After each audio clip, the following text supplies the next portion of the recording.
9장에서 특별히 오늘 1절부터 8절까지의 이 말씀은 이 복음서에서 유일하게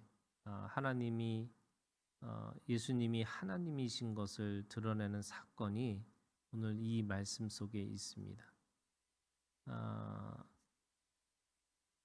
이 누워 중풍병자를 사람들이 데리고 오니까 예수님은 이 사람을 보시고 그들의 마음을 또 보고 계시면서 뭐라고 말씀하셨냐면 네 죄사함을 받았느니라 라고 죄사함에 대한 이야기를 하세요. 병자를 고치시는 것이 사람들에게 원하는 목적이었는데 예수님은 오히려 더 본질적인 죄사함에 대한 이야기를 하세요. 근데 그 죄사함을 받았느니라 라고 하니까 3절에 서기관들이 속으로 이르되 이 사람이 신성을 모독한도다. 이 신성 모독이라고 하는 이 죄로 예수님을 바라보는 거죠. 왜 신성 모독을 했느냐? 이 죄사함이라는 것은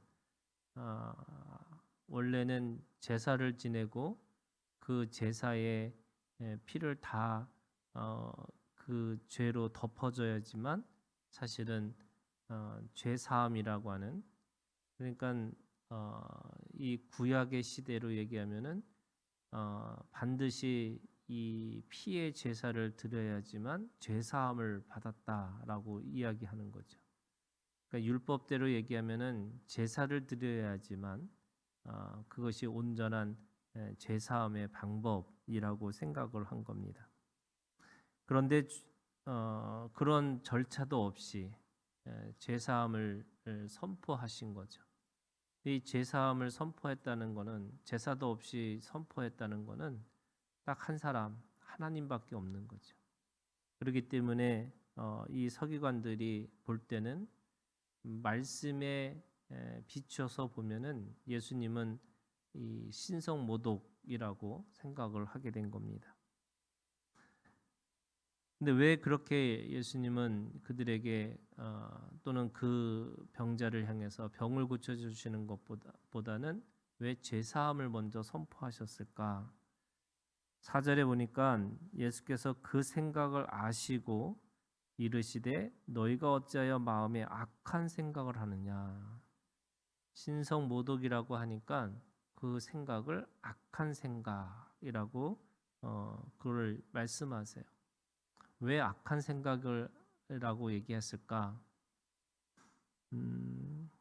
그게 율법이라는 것으로만 그 문제를 바라보고 있기 때문에 그런 거죠. 사실은 주님은 왜 이 사람에게 죄사함을 먼저 얘기했을까? 이 침상에 누워서 중풍병자를 사람들이 데리고 왔지만 이 중풍병자의 가장 본질적인 문제는 병 고침이 아닌 거죠. 병을 고치는 것보다 더 본질적인 것은 죄사함을 사해 주는 거였어요. 그러니까 주님은 그 생명을 보신 거예요. 그런데 사람들은 뭘 보냐면 율법을 보고 있어요. 그 절차를 보고 그 과정을 보면서 그것이 혹시 잘못되어 있는 것이 아닌가. 근데 주님은 그 절차와 그 율법적인 이 문자를 보고 계신 게 아니라 그 사람의 본질적인 생명을 보고 계시니까 그 생명이 단순하게 병을 고쳐서 나아지는 그런 역사가 아니라 오히려 하나님과 함께 또 진정한 그 구원의 삶을 살아가는 것이 더 본질적인 것을 알고 계신 거죠. 그러면서 말씀하세요. 5절에 네 죄사함을 받았느니라 하는 말과 일어나 걸어가라 하는 말 중에 어느 것이 쉽겠느냐. 사실은 어떤 것이 쉬울까요? 우리가 생각하는 거는 그냥 말로 하는 게, 무슨 말이냐면 죄사함을 받았다 이렇게 말로 하는 게 더 쉬울 수가 있습니다. 그런데 진짜라면 그것이 병 고치는 게 더 쉬운 거고 본질적으로 죄 사함을 말하는 게 더 어려울 수 있는 거죠. 그러니까 진짜와 가짜가 달라요. 가짜면 말하는 게 더 쉬운 거고요. 진짜는 그 말하는 것의 본질이 더 중요한 거죠. 그러니까 사람들이 왜 말에 속느냐? 쉬운 말이라고 생각하고 그게 본질적인 말이라고 생각하는 거죠. 그런데 사실은 죄 사함을 할 수 있는 존재는 예수님밖에 없는 거죠. 예수님만이 진짜 제대로 죄 사함을 허락해 주시는 거죠. 근데 죄 사함이라는 게 도대체 뭐예요? 여러분, 구약의 모든 죄는 반드시 대가 지불을 해야 되는 거예요.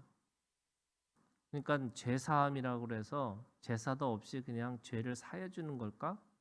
사실은 주님은 그 죄 사함의 대가 지불, 바로 예수님의 자신의 핏값으로 그 모든 것을 하시겠다고 하시는 거죠.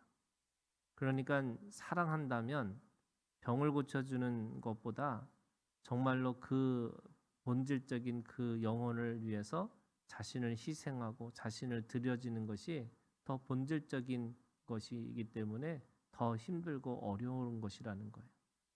주님은 십자가에서 죽으시고 부활하셨는데 이 당시에 이 사역의 시작을 할 때부터 이미 그것을 각오하고 또 그걸 통해서 자신의 사랑을 드러내시겠다고 결정하신 겁니다. 말은 쉬운 거죠. 죄 사함을 받았다. 그런데 주님은 우리가 예를 들면 하나님도 그러면 그냥 하늘에서 죄 사함을 받았다라고 인간에게 선포하고 그냥 끝냈을 것인데 왜 굳이 인간의 모습으로 오시고 그 인간의 모습에서 그 피를 흘리시고 그리고 그 고통을 당하시고 왜 죽으시고 부활하셨을까?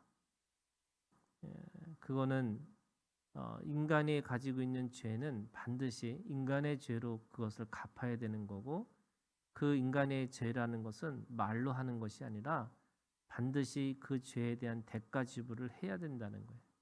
그래서 하나님은 공의로우신 하나님이에요. 그 공의로우신 하나님이기 때문에 죄 사함을 받는다라는 건 말로 하는 게 아닌 거예요. 주님도 하나님이 사람이 되시고 그 사람이 고통을 그대로 당하시고 또 그 당하시는 걸 통해서 그 피를 흘리시고 죽으셔서 그래서 모든 사람들에게 그 죽음의 자리까지 가는 그 고통과 또는 모욕과 수치를 그렇게 당하신 겁니다. 그래서 말로만 하는 죄사함이라고 하는 이것으로 끝나는 게 아니고요. 반드시 그것에 대한 대가 지불을 해야 된다고 이야기하고 있는 거고 주님은 그렇게 사셨다고 말씀하고 있습니다. 그래서 죄사함과 걸어가라라고 하는 이 두 가지가 사실은 죄사함을 받는 삶이라는 게 더 어려운 겁니다. 누군가를 돌보고 희생하고 하면서 병을 고쳐주는 것보다 사실은 죽기까지 사랑하는 그 죄사함의 문제를 해결해 주는 게 사실은 더 큰 사랑이라고 말씀하고 있는 거죠. 그러면서 6절에 인자가 세상에서 죄를 사하는 권능이 있는 줄을 너희로 알게 하려 하노라 하시고 중풍병자에게 말씀하시되 일어나 네 침상을 가지고 집으로 가라 하시니 원래 주님이 그렇게 말씀하시는 것은 그 권능, 이 권능이 뭘까요? 사람들은 또 착각해요. 그러니까 능력이라는 거를 뭔가 병을 고치고 뭔가 대단한 일을 하는 것을 권능이라고 생각하는데 하나님이 예수님이 우리에게 주시는 죄를 사하는 권능이라는 건 뭐냐면 사랑하는 힘입니다. 죽기까지 그렇게 내어주고 또 죽기까지 그렇게 죄를 위해서 피를 흘리신 그 예수 그리스도의 사랑의 힘이 바로 그 죄 사함의 권능이라고 말씀하고 있는 거죠. 8절에 보니까 무리가 보고 두려워하며 이런 권능을 사람에게 주신 하나님께 영광을 돌리라. 사람들이 관심은 권능이라고 하는 능력에 관심이 있는 거죠. 근데 더 본질적인 그 능력은 병을 고치는 능력이 아니라 그를 사랑할 수 있는 능력이라고 이렇게 하고 있는 거죠. 9절부터 13절에 있는 말씀은 주님은 우리에게 오셔서 두 가지의 이유 때문에 오셨다고 말씀하세요. 하나는 12절에 있는 말씀에 보면 의사가 쓸데없고 병든 자에게 쓸데있느니라 라고 얘기하세요. 이 병이라는 것은 뭐냐면 결국 육신의 병도 있고 영혼의 병도 있고, 그래서 이 인간이 가지고 있는 모든 아픔과 슬픔과 그리고 자신이 가지고 있는 그 상처들을 위해서 주님이 우리 가운데 오셨다라고 말씀하세요. 그러면서 그 의사의 능력이 뭘까라고 보니까 13절에 너희는 가서 내가 긍휼을 원하고 제사를 원하지 아니하노라 하신 뜻이 무엇인지 배우라라고 그랬어요. 주님의 그 의사로서의 병든 것을, 육신의 병과 그 영혼의 병을 고치시는 능력은 긍휼이라고 이야기하고 있습니다. 근데 이 긍휼이라는 것은 결국 이 히브리서에 있는 말씀을 보면은 그 긍휼이라는 게 그냥 마음으로서부터 안타까워하고 또 그렇게 마음으로부터 동정하는 것이 아니라 실질적으로 몸으로 체험하는, 그 몸으로 그 모든 것들을 사랑하는 그 모습을 우리에게 보여주셨어요. 그래서 개역 개정에는 이 말이 표현이 없지만 옛날 개역 성경에는 그거를 체휼이라고 그랬어요. 몸으로 그 긍휼을 그렇게 느끼고 경험하고 그것을 몸소 그것을 겪으면서 사랑하셨다라고 말씀하고 있습니다. 그러면서 오늘 마태에게 들어가서 마태의 집에 함께 먹고 마십니다. 특별히 바리새인들이 보고 그의 제자에게 이르되 어찌하여 너희 선생은 세리와 죄인들과 함께 잡수시냐 이렇게 얘기합니다. 왜 죄인들, 특별히 왜 세리와 죄인들과 함께 식사를 하고 있어요? 그 당시의 문화로는 이 밥을 먹는다는 것은 그냥 밥을 먹는 게 아니고 그들과 함께 하는 그들의 마음과 그들의 생각을 지지하고 또 거룩함을 유지하는 방식이 그 거룩한 식사에 함께 동참하고 함께 있는 겁니다. 그런데 주님은 오히려 세리와 죄인들과 함께 식사의 자리에 들어가서 바리새인들이 볼 때는 가장 거룩하지 않는 식사를 하고 있는 거예요. 왜 그럴까라고 생각해 보면 거기에 마태가 있었기 때문에 그런 거죠. 주님은 사람들에게 먹기를 탐하고 포도주를 즐기는 사람으로 그렇게 오해를 받고 사셨습니다. 그런데 주님은 그 세리와 죄인들의 그 삶을 보고 계신 게 아니라 거기에 마태가 있다는 것을 보고 그들과 함께 먹고 마실 수 있는 거죠. 이 순간에도 주님은 한 생명이 보인 거죠. 그 생명을 위해서 자신의 거룩함을 드러내는 것이 아니라 그 거룩하지 않는 곳 속에서도 함께 먹고 마실 수 있는 이유는 거기에 마태라고 하는 생명이 있기 때문에 그를 위해서 진정으로 함께 들어갑니다. 그러면 1절부터 13절까지는요. 이 병고침이라는 것이 육신의 병을 고치시고 영혼의 병을 고치시는 건데 왜 그렇게 하기를 원하시냐? 그 죄인과 함께 먹고 마시면서 사귐을 통해서 그가 더 하나님 앞에 자라나기를 원하고 계신 겁니다. 그래서 고쳐진다라는 말로만 끝나는 게 아니라 우리는 하나님과 함께 사귐의 자리까지 가는 것을 주님은 그렇게 우리에게 보여주신 거죠.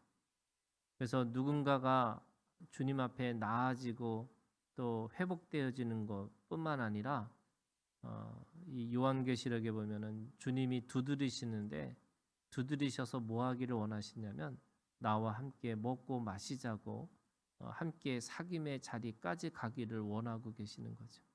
그렇기 때문에 주님은 우리와 함께 사귐의 시간을 갖기를 원하시는 거죠.